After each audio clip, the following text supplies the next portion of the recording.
Welcome in everyone to Save by Gaming. As always, am Ziggy Chris, and with me today we are talking to Paige Harvey, Gaming Community Manager at Special Effect, a charity that's literally changing lives by helping disabled gamers play to the best of their ability.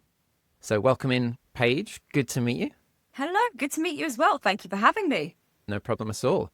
Obviously, my little brief intro there shows, the theme of Special Effects is one that resonates with this podcast in terms of the healing power of games and all of that. But for listeners who don't know, could you just summarize a little bit more, better than I can in that brief intro, what Special Effect does and your role? Yeah, absolutely. So hi, I'm Paige. I am the gaming community manager for the charity Special Effects. Essentially, that means live streams, social media, gaming, things nerdy and strange tends to be where I work. But we're a charity that's based in the UK but helps physically disabled people to access video games. So in the UK, we might do that via creating individualized special setups for physically disabled folk to be able to access games. Around the world, we might do that by creating resources for game developers to learn more about motor accessibility and improve the accessibility within their games. There's quite a lot of projects that we have on the go at any one time, but that's the very, very quick explanation. No, that's awesome. So in terms of yourself as well, and because it's an audio podcast, you are a disabled gamer yourself. Mm-hmm. And before we get on to more about Special Effect, are there moments from your own time growing up that you realized games could be more than just fun? Did they have games at any point during your own journey had a therapeutic or connective effect that's led you forwards? Ooh, very much. I'm 31. I started gaming when I was probably 2. My parents got us a Sega Mega Drive, and I was undiagnosed ADHD autistic at that point. And in retrospect, that should have been very obvious when I didn't play games with the Mega Drive. I instead just kept taking the cartridge out and pushing it back in because the clunk sound was really satisfying. So my first experience of gaming wasn't the game, it was just the tangible experience of having the controller and having the cartridge, and it was very sweet. And then, of course, I liked the music of Mortal Kombat. I didn't get much further than that there. Oh, trust me, I grew up at a time when I played on a ZX Spectrum, and the loading sounds of a cassette was more exciting often than the game itself. So yeah, totally get it. Yes, very much. So that's where I started. And then as time went on, my parents, they weren't necessarily gamers, but they did like games. Growing up, I sat by my mum's side as she played Kingdom Hearts because I didn't understand what the hell was going on, but it was fun to look at. So that kind of went on. I ended up getting a PS1 and was obsessed with a Land Before Time game for a while, as you do. Then as time went on, to go straight into a downer, was very severely bullied in school. Very severely bullied through multiple schools. And so one of the things that did bring me solace was gaming, because it was, to set a very sad scene, just me, very small, quite round, but wearing a very ill-fitting blazer. But it was big enough to fit an entire DS in the pocket. So it was me just sat on the corner of the playing ground alone, playing Nintendogs. So enjoying the virtual friends more than the real ones I was struggling to make at the time. So that was the earliest example of me realizing, oh, there's whole worlds here I'm not currently getting to experience that I can experience through games. Yeah. So just to connect on that, I resonate, and I'm sure many people do, in terms of I grew up with a kidney disorder. And so I spent a lot of time in and out of hospital. And so often kids would start being mean because they would make jokes about the fact they thought I was skiving, not all this kind of thing. It just led into other elements of bullying. Movies and games was an escape, was definitely a safe place, if you like. Yes, exactly. As I started getting older, it started to become that I still like games. My parents bought me an original Xbox at one point with a bunch of games from like a game bargain bin style situation. So I ended up with Spider-Man, which I very much enjoyed, and things like Worms 3D and, oh goodness, one of the racing games. I don't remember which one it was. All I know is that my dad liked to sit and watch me play it because he could never figure out the controllers himself. I would play it very badly, but we would enjoy the time doing that. And then I started to wonder what games there are that might scare me a little bit, because I've told this story quite a few times over the years, but I was a massive scaredy cat my entire life. I was very easy to scare, very easy to make anxious. I couldn't deal with anything horror. And now I'm an absolute horror fiend. Wow. Books, films, music, live stream, games, anything. I adore horror. But I was terrified and I would have nightmares and things. And I started to think, is there a way to deal with that because I'm nervous around people because I'm getting bullied, and I'm nervous around enjoying things because it might scare me. And so when I was 16, I ended up playing BioShock. Great game. And suddenly the gears of this is scary, but I get to enjoy it on my own terms clicked. And I switched heavy into loving horror. And so very much helped with my own neuroses when I realized, hey, I can engage with something that scares me and I can choose not to engage with it. And I can also appreciate they put work into putting like comedy in there and beauty and scary things. So games ended up helping me develop as a person as I started getting into them more about sort of 15 odd years ago. Yeah, it's a great game, and I think that's one that had a massive impact on so many people, whether it was just from the fact it's a quality game or, yeah, to open up other avenues of genre that you might be interested in. I love that game so much. It's such a great one. So, how did gaming then lead you to your work with special effects, and or what made was it a simple, straightforward leap in terms of this is a company that kind of resonates with me? Was it accidental? What's the jump there? Being from the background I am, both my parents are disabled, I'm disabled, my sister is disabled. We didn't have a lot of money growing up. So when it came to finishing college around 18, I was like, what do I do now? I could go to university, but there's nothing I really want to do, and that's really expensive and not something we'd normally consider. So I didn't. I went to a second college that was offering classes in music performance, and I was like, that sounds great. But me, again, being undiagnosed ADHD, did the entire 2-year course within 4 months and then left with my paper. I got my degree or whatever it was I was going for, passed the course, and ended up getting a part-time job at Game. Oh yeah. Although it was initially Game Station, then it became a game, then a Gametronics, and I unironically loved that job because it was the first time working with other people who were very much like me in various different ways. We all loved games. We all loved sort of the nerdy culture. We loved finding out what was coming up next and enjoying our stories. And although I didn't get the best hours because there were quite a lot of assistants around the Christmas time, I really loved the job and ended up being kept on after as a permanent member of staff. Oh, yeah, I'm part of the games army. I've worked for Game in my Yeah. younger days, so yeah, totally get it. Yeah. So as you'll know, then Game has a policy where if they have lots of copies of games secondhand and that you're not going to sell out all of them in a day, you could borrow one and take it home and try it. And so I did that with Skyrim. Oh, And that was the second major time that I realized how good gaming was. The first was BioShock, the second was Skyrim. And I sat down and I had a very rickety old Xbox 360 that was probably threatening to red ring me every other day. And the second that music started up, I was just like, oh my God. Wait, I was just playing with cartridges and hearing what that? And now there's this entire world, this entire fantasy world to explore and to be the hero of. And it was unlike anything I'd ever seen. I was a little too young when Oblivion came out to actually play it. So I ended up jumping straight into Skyrim, and I don't know how many thousands of hours I now have in Skyrim across multiple platforms. I am one of the people that's bought it like 5 times. don't worry. Yeah, And nearly everyone owns multiple nearly, copies by now. yeah, I have the collector's edition Alduin statue downstairs in my lounge, which my kitten seems to think is a friend, so he keeps chewing on it. Nice. But I can't really be mad because it's very cute.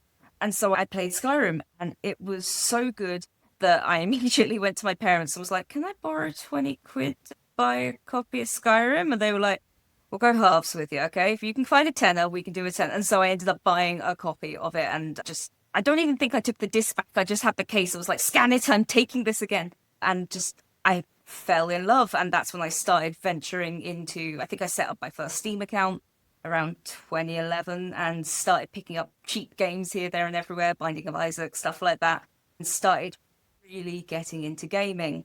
And then that's when I met my husband when I was working in game. We did actually meet online, and part of my bio was just like, if you like pizza and gaming and watching a film and not going to clubs, hit me up. And he did, and then we got married 2 years later. Wow. But he is a massive gamer as well. So most of our days are spent playing games together, theory crafting, actually writing D&D stuff and doing very nerdy things. I ended up moving out of game. I went to CEX for a time, then I ended up at a Sainsbury's because the job market was a little wobbly. And then went into a Curry's PC world, where I then became the gaming guru there of all the tech and things like that. But it was around the sort of Sainsbury's through Curry's era when I was 19 or 20 that I became diagnosed disabled. Essentially, various joints of mine were starting to erode a little bit, and I had slipped spinal discs in my spine. But essentially, over the course of a few years, I was diagnosed with psoriatic arthritis and then fibromyalgia, and then eventually endometriosis and ADHD and autism and depression and a few other things. Just a lovely laundry list of rubbish. But it meant that when I was working at Curry's, I was having to use my walking stick. I was having to get permission to sit down on the shop floor, which wasn't a thing they really wanted happening. And I was like, I can't keep doing this. Like, I physically cannot carry this, another bloody Mac, to the tills. It's so heavy. It's right pain. I can't keep standing on my feet for 8 hours a day. And so I started to look at other jobs. And I started to look around customer support, things like that. And I found one at Frontier Developments, based in Cambridge, so makers of Elite Dangerous and Planet Coaster and all that kind of thing. And so I applied, I had a basic interview, and then the person that would turn out to be my boss came into Curry's when I was working to purchase a gaming PC. Wow. Which I sold him, and then I got hired. I don't know if the two were related, but if they were, that was a very good on-the-job interview for proving I knew what I was talking about with tech and all that. So yes, I exited the retail world and moved into the games industry that way. Wow, that's awesome. So many things. And when you mentioned about all of the rubbish that you deal with, we've all got our own rubbish, whether it's visual or not. Everyone's got all of that. It's all part of our journey here. So that led you into the gaming world, and now you have this amazing role with special effects. And so just to help us understand a bit more about the power of that in terms of, obviously you mentioned the healing power, or the, should we say, the escapism that games have led to you and the joy they bring to you. But in terms of special effects, do you have any stories or examples you can give us of the way that the special effects has changed someone's life in terms of the power that games can bring them? Are some examples you can give us? Yes, actually, there is a perfect story, but we actually only put out last week once we had the full permissions to do. That's one of the important things for special effect. If you ever look at us and say, oh, there's nobody they've supported with my condition, or there's not a person from this area they've supported, it's very likely we actually have supported both that condition and the area you live in.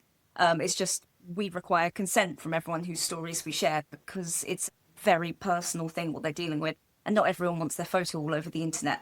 Yes, but this is George I'm going to tell you about. So George is a gent who has motor neuron disease. So it's a degenerative disease, I believe. Essentially, a lot of his ability, physical ability, walking, talking, all that kind of thing has been taken away for him. So he can no longer live at home. He lives in a care setting, but essentially ended up getting in touch with us because he needed access to his kids and to his home life and to the things he wasn't able to physically engage with. And so he's ended up using a bunch of special effects programs, and we've supported him from 3 of the core services. So that'll be video game access, the creating a physical setup for people to be able to play, Stargaze, which is our project working with people who are in highly vulnerable positions, somebody who has something like motor neuron disease or somebody who's been in a severe car crash, or it's usually a person that's ended up in hospital who requires support with communication. And then Bubble Busters, which is the little brother to the bigger project of Stargaze, but where we work with people who are in and out of hospitals a lot, or like kids dealing with cancer or long-term conditions that mean they can't really be around other kids or their families. We are able to provide them with a very cute little robot which can go to those places around people for them, and they access it remotely via a sort of a tablet. And in that way, they're able to see, talk, respond, put up their hand in class by lighting up the robot. You get to engage in ways you otherwise would. But yes, so George has kids, and he was used to run around and play with his son a lot, but he's not really able to do that. So what we've been able to set him up with is a sort of eye gaze device, which is a bit like an iPad on wheels, is the best way you can move it around yourself by looking at different, like forward, back, left, right. It's very much like a point and click game is probably the easiest way to describe how the interface might work. But in that way, he's able to see his family through the cameras. They can see him through the cameras on his side. Two-way discussion, very much like a Zoom call, as it were. But he's able to do that to be around the house and to play with his kids. But then we've got him and his son Zephyr playing Minecraft. And when they showed me the full video last week, I sobbed. I broke out full into tears in the middle of an all-staff meeting I was just like, podcast. It, I, the face of a man who, obviously, who struggle, I don't understand fully because I do have abilities still, but I understand what it's like to have it taken from you and to not be able to engage in the things you want to do anymore, especially with family members. To see him be able to smile as he walks around this little house that he's built with his son in Minecraft, and there's a sign on the door that says only Zephyr and Daddy allowed. And then they're going to fight monsters together and they're exploring and flying around the world. I don't think there is ever going to be a better story of special effects than that. Just a man and his son get to have that familiar relationship still in a time that otherwise would be completely isolating, and a young boy growing up without being able to engage with his father in the ways that they both love. I just, honestly, I still want to start crying every time I'm looking at it. It's just the joy on this kid's face of getting to hang out with Daddy. Yeah. Yeah. Yeah, no, that is amazing. And so is when you spoke about Minecraft, is that using iMine? Because I saw a special effect use a thing called iMine, right? When that's you can control Yes. Minecraft with your eyes. Is that what we're talking about there? Yes, I believe it is iMind that we're using with him. So yeah, that's a free software that Special Effect developed.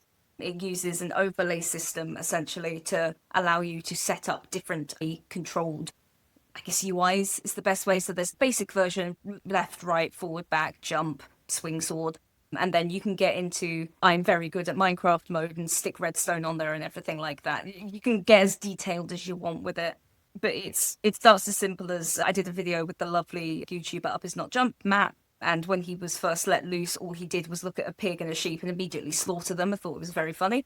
But then you have people we support, like a lovely lass called Becky, who ends up building like gigantic houses and just filling them head to toe with cats. So you can, if you can imagine it like you would do regular Minecraft, you can do it with your eyes. It just takes a minute longer to learn how to do it and not blink constantly. No, that's amazing. I'm a terrible builder with two hands. It Yeah. always amazes me when people do things like this with just their eyes. I'm in awe, to be honest with you, but then I'm not a great gamer. I love it, but I'm not necessarily the Oh, best. same. I'm trash. Absolutely trash, but I love Yeah. it. Yeah. And do special effects collaborate with devs then to improve accessibility along the way? Is that how this works? Do you team up with different with creators, developers, whether or designers? Like, is it a partnership? It can be. Special effects is a very, I think the best way to describe it, lay charity. Like we've been going for 18 odd years so far. And I think one of the reasons is we're not up on a high horse. Like we're not the arbiters of everything, but there's a lot we've learned. So if a game dev does come to us and says, oi, that stuff that you've learned, could you tell us some?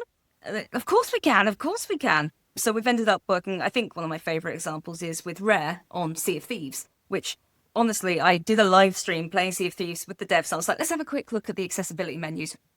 Terrible mistake. Half the stream was sent trying to go through all of the options. So many of them, so many different things considered. And special effect got to be a little part of that. But for the people that don't necessarily want to get in touch or are working on a small project and want to do it themselves, we have ended up developing free resources instead. So there's the dev kit, the special effect dev kit, which is a series of videos which looks at motor accessibility and some accessibility in different forms, and then the kind of games that you might see the things we're talking about represented in, and how you can go ahead and apply that to your game. I also recently did a talk to some uni students, people looking to make games, just about the basics of accessibility. Basically, if somebody asks us to share knowledge and we've got the time and the ability, we absolutely will. No, that's awesome.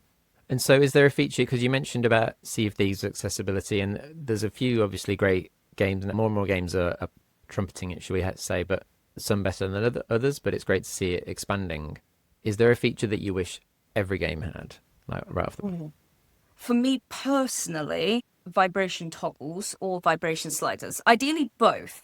So, as part of my conditions, I have carpal tunnel in both wrists. For anyone that doesn't know what that means, essentially any kind of trembling movement that might activate the tendon in my wrist will cause this horrible hollow feeling from my wrist to my elbow, along with massive radiating pain. And one of the things that triggers it is strong vibration in games. So if when you're crouching in any kind of game and there's like an explosion going off, normally it will make a really fierce rumble, but that will physically cause me to drop a controller because it's just, oh my God, sudden pain. I'm expecting to be hurt in game. I didn't expect to be hurt out of it. And I cannot play that. But especially the horror games, there's been quite a few recently which have allowed me to lower the strength of the rumble to a point where it's still slightly uncomfy, because that's just how it's going to be.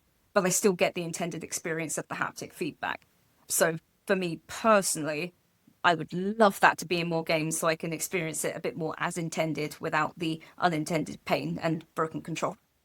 Yeah, it totally makes sense. And thinking back on Sea of Thieves for a second, because I was chatting to a Behaving Beardly recently, Twitch streamer who's well known for Sea of Thieves. Yes. And he was saying how they've been thinking really hard at Rare about what to do about the seasickness that people feel with the waves, because obviously the boat shifting is an integral part of the game. Like, it adds to the combat, the figuring out where do I have to angle my shot because the waves are moving at the same time.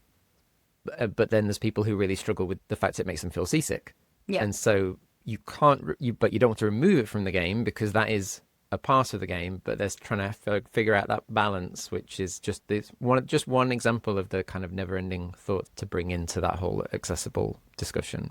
Absolutely. And I think that's the way to do it as well. I ended up having this discussion with a group of students recently, but about the Dark Souls argument, as it's known colloquially, and the idea that games have an intended way they should be played and any others is detracting, which is one that I do not agree with. And I have my favorite example of that, which I'll share in a moment. But Sea of Thieves looking at it as, well, this is the intention and how we'd love people to play it, but we do get some people can't do that. So here's an alternative. I love that. Like, the idea of accessibility isn't everyone will be brought down to a level everyone can play. It's no, we need to make the experience equitable so people that cannot play at the level that the game or the designer wants them to play at is able to do. I think there's this idea that disabled people don't want challenge. They just want everything on the easy street and to win, which is not the case whatsoever. My favorite example is from Hades.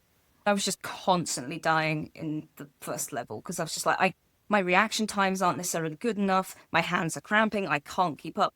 And so I had a look in the options and there was God mode. And I was like, oh, I don't want to be invincible. But that's not what God mode does. God mode incrementally, I believe, reduces the damage that you take each time you die. So essentially, when I was getting stuck on the first level, I would go through, I'd die a couple of times, figure out the patterns and try and adjust a little bit. And then it would be challenging, but I would get to the second level because it was now accounting for my issues with responsiveness and the pain in my hands by not punishing me as hard, meaning I could go through and still get to the end challenge. And it was still difficult for me, but it was equitable. And so we were both able to get to the end of the game and theory craft and talk about characters. And it was perfect. I loved it so much that it allowed me to still be challenged, but not bounce off of the game and not be able to enjoy this thing that everyone else was getting to enjoy.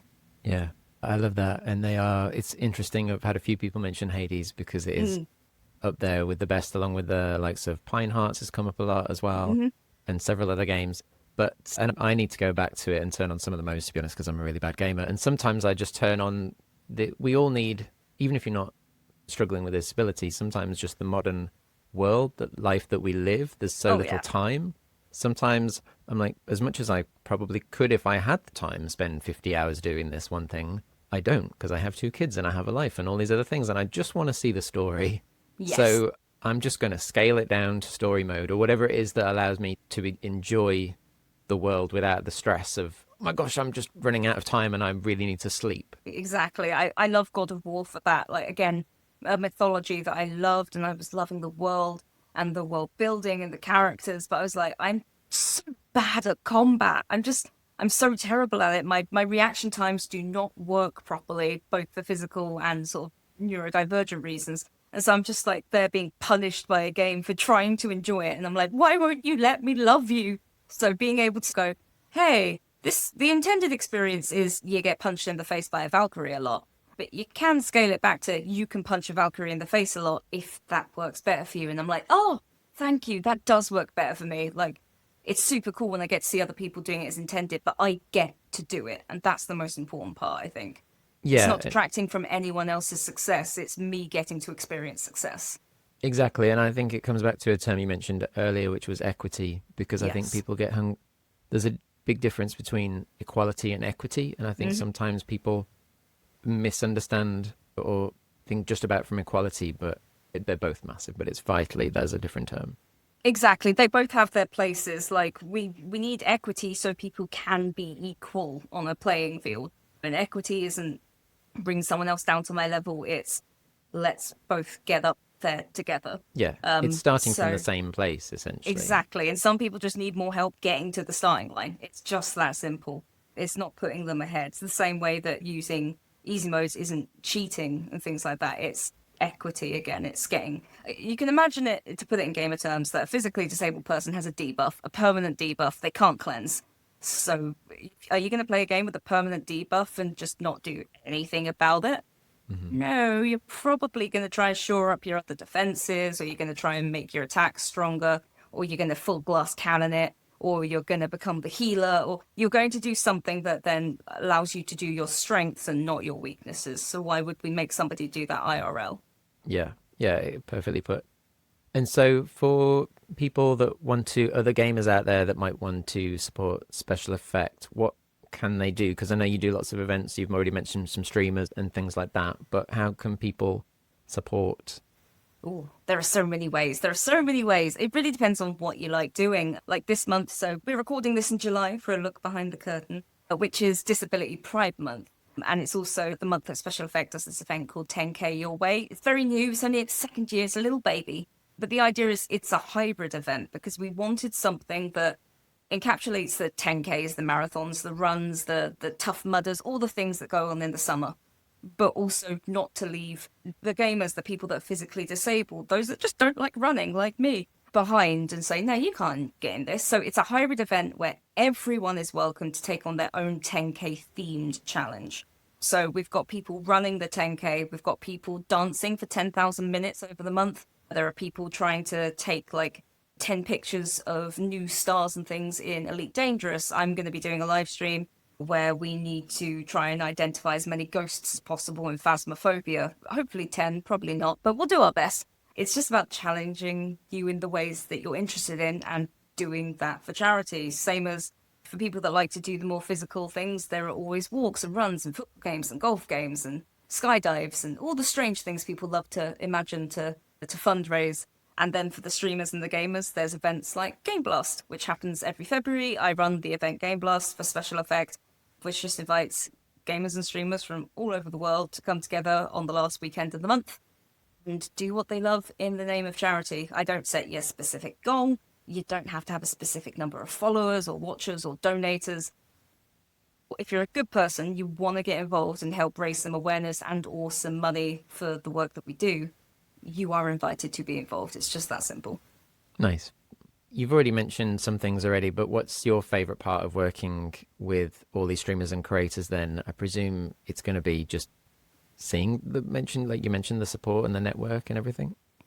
So that is one of my favorite things. Community is, I've managed quite a few communities over the last 10 years. The Special Effect community is special. And I say that sillily, pun intended. It's such a good group of people from so many different backgrounds with so much different experience, some disabled, some not, some neurodiverse, some not. We've got people from every different group, and it's such a wonderful community to be part of because we're all joined by this love of nerdery and games and anime and music, and it's a lovely place to be. But I think one of my favorite things is actually when we have streaming events, we tend to have a team specifically for disabled folks.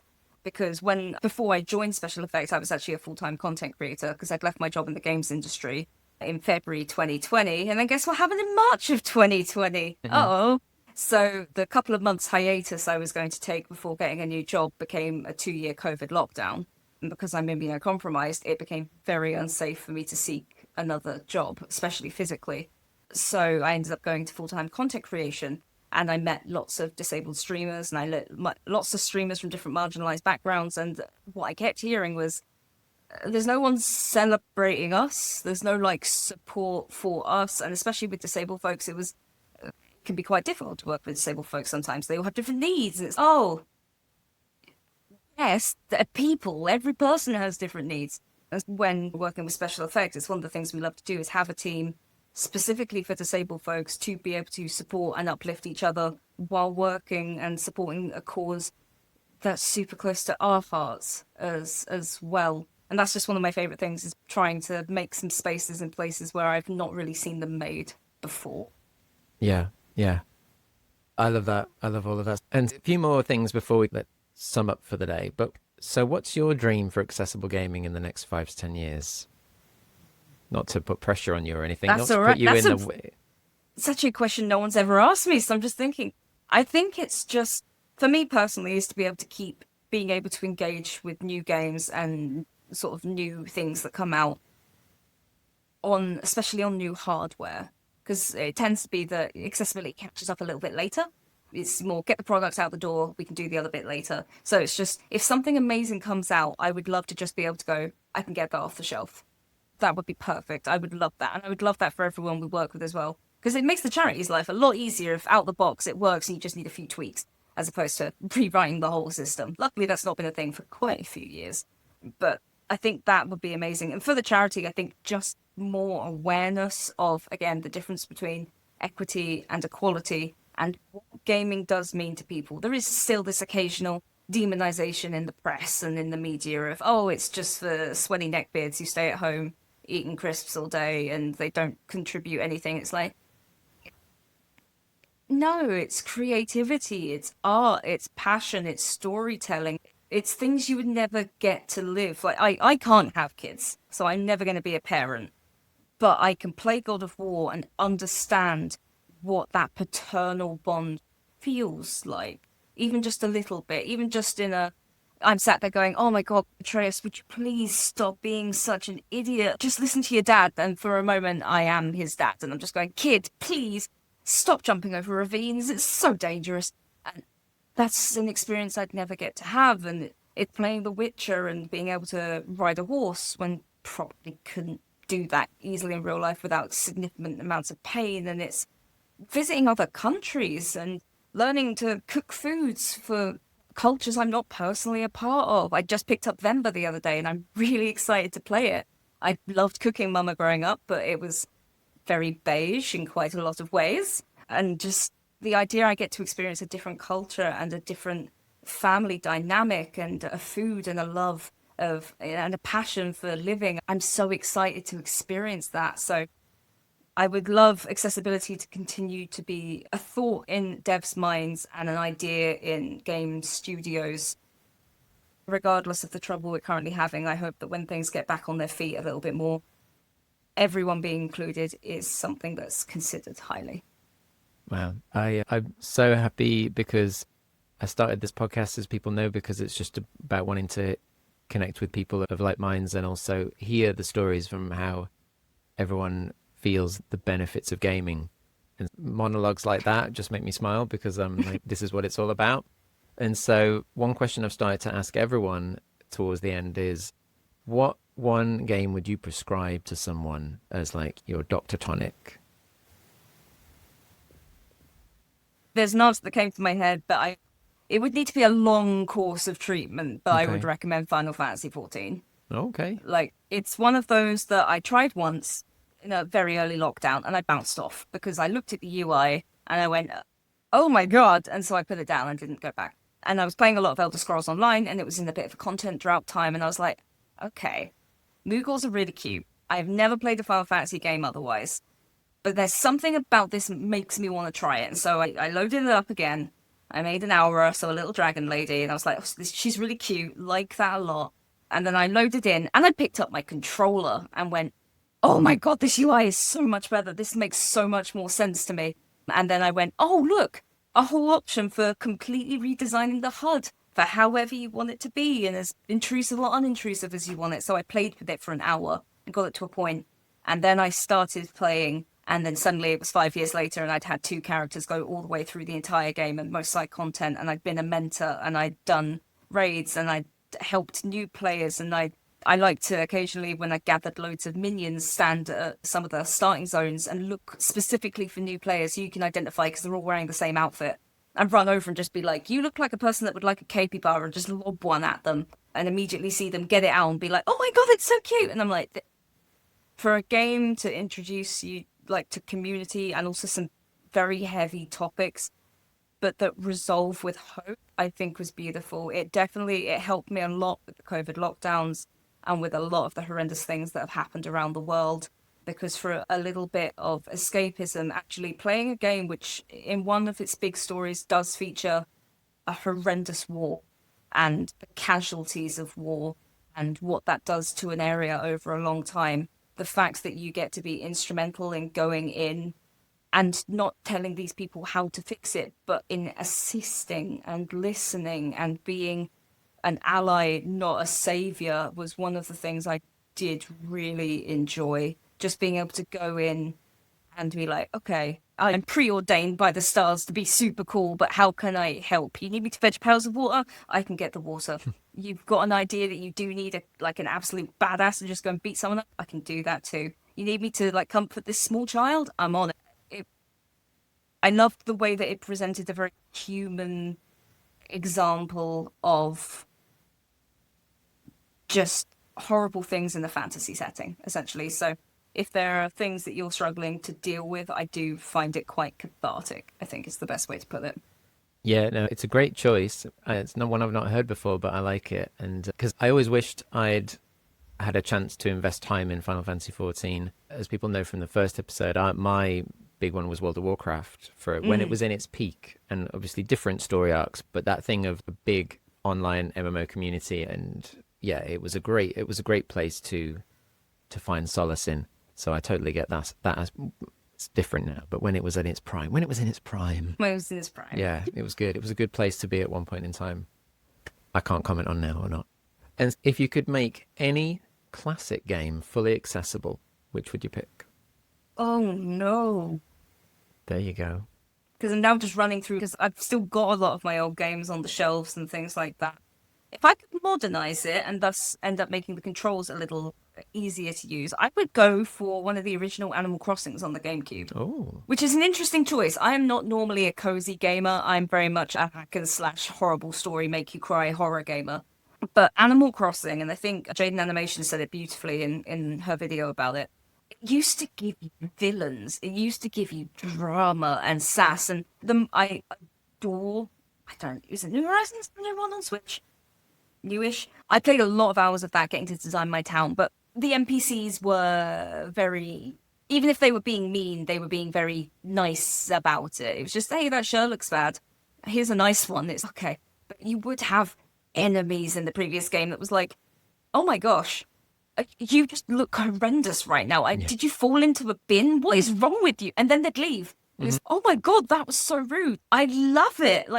I would love to be able to play another sort of cute slice of life game where you can have actual drama, and for that to be available on modern consoles with good controls for everyone to get to enjoy. Because everyone being nice to you is one thing, but getting to feel you're in a bit more of a realistic dynamic was definitely fun. It made you go, I love this character so much. They're a little sassy to me, but they're like my best friend, which is Wolfgang. I love Wolfgang so much.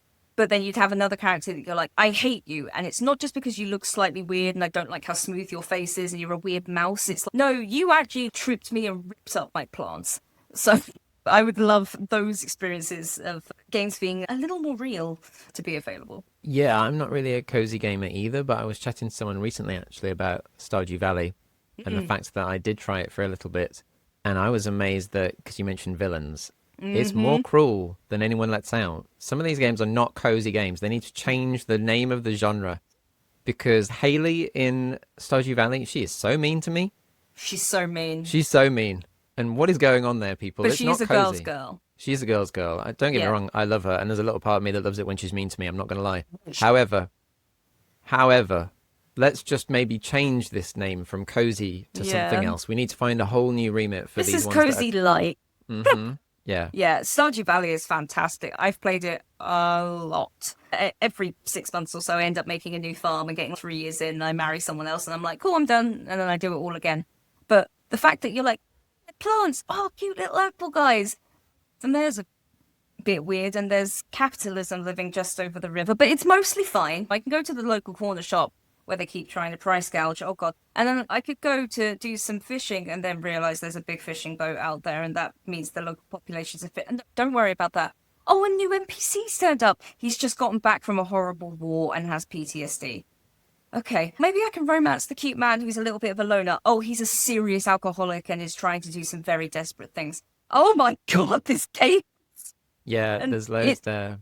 under the cuteness, there is just the grime of real life, and I love it. There is, and yeah, my chat but initially hated me and then started to love it that I went full Doja and corporate, and so we were chanting Doja, going full in, just like burning the village down. It's great. Yeah.